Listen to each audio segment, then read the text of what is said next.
Hello friends, আপনাদের সবাইকে স্বাগত আবারও বিন্দুর কিচেনে। আজকে বিন্দুর কিচেনে বানানো হবে ম্যাগি নুডলস। হয়তো কম বেশি সবাই নুডলস বানাতে পারেন, কিন্তু আজকে আমি নানা উপকরণ দিয়ে ঝটপট ও খুব সহজে বানিয়ে দেখাবো এই নুডলস। চলো দেরি না করে শুরু করা যাক আজকের এই রেসিপিটি শুরু করার আগে যারা এখনও পর্যন্ত আমার চ্যানেলটিকে সাবস্ক্রাইব করেননি, চ্যানেলটিকে সাবস্ক্রাইব করে পাশে থাকা বেল বাটনটি প্রেস করে দিন সবার আগে নোটিফিকেশন পাওয়ার জন্য। এর জন্য আমি নিয়েছি গ্রিন মটর এবং গাজর কুচি কুচি করে কাটা। এর জন্য হাফ টি স্পুন লবণ, হাফ টি স্পুন জিরা ধনিয়া গুঁড়া, হাফ টি স্পুন হলুদ এবং হাফ টি স্পুন লঙ্কার গুঁড়ো এবং একটি ডিম নিয়ে নিয়েছি এবং 10 টাকা প্যাকেটের একটি ম্যাগি নিয়ে নিয়েছি।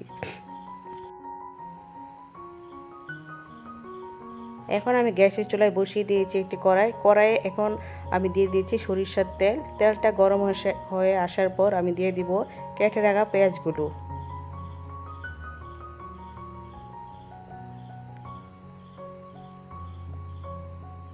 পেঁয়াজগুলো দিয়ে দেওয়ার পর ভালোভাবে নেড়ে চেড়ে এগুলিকে ভেজে নেব। ব্রাউন কালার আসা অবধি এগুলিকে ভালোভাবে নেড়ে নেড়ে নেব।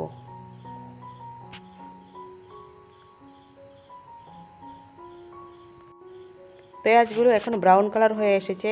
এখন আমি পেঁয়াজগুলিতে দিয়ে দেব গ্রিন মটর এবং কেটে রাখা গাজরগুলো। এগুলো দিয়ে একসাথে ভালোভাবে নেড়ে নেব। এখন গ্রিন মটর ও গাজরগুলি একটু ভাজা হয়ে আসলে 2 থেকে 3 মিনিট পর আমি একটি ডিম ভেঙে দিয়ে দেব।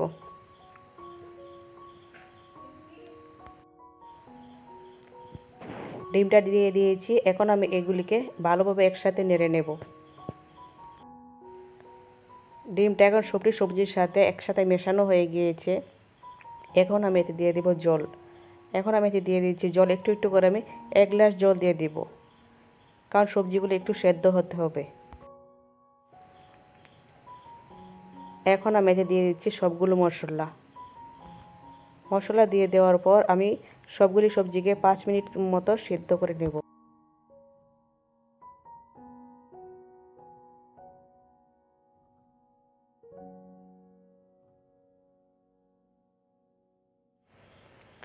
পাঁচ মিনিটের মতো হয়ে গিয়েছে, আমার সবজিগুলি প্রায় সিদ্ধ হয়ে গিয়েছে।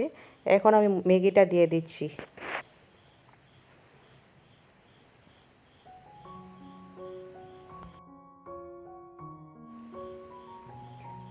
ম্যাগি দেওয়ার পর বেশি সেদ্ধ করতে লাগে না, ম্যাগি 2 থেকে 3 মিনিটের মধ্যে সেদ্ধ হয়ে যায়।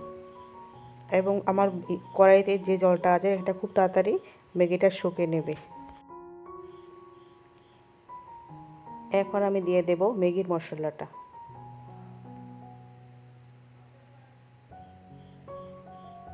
আমার ম্যাগি পুরোপুরি তৈরি হয়ে গিয়েছে।